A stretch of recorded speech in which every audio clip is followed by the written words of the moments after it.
umeweka na walinzi wa kuzuia tusitoboe tena.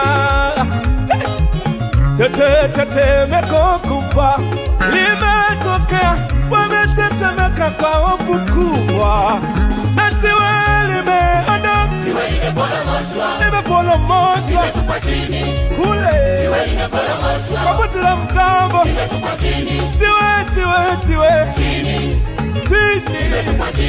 we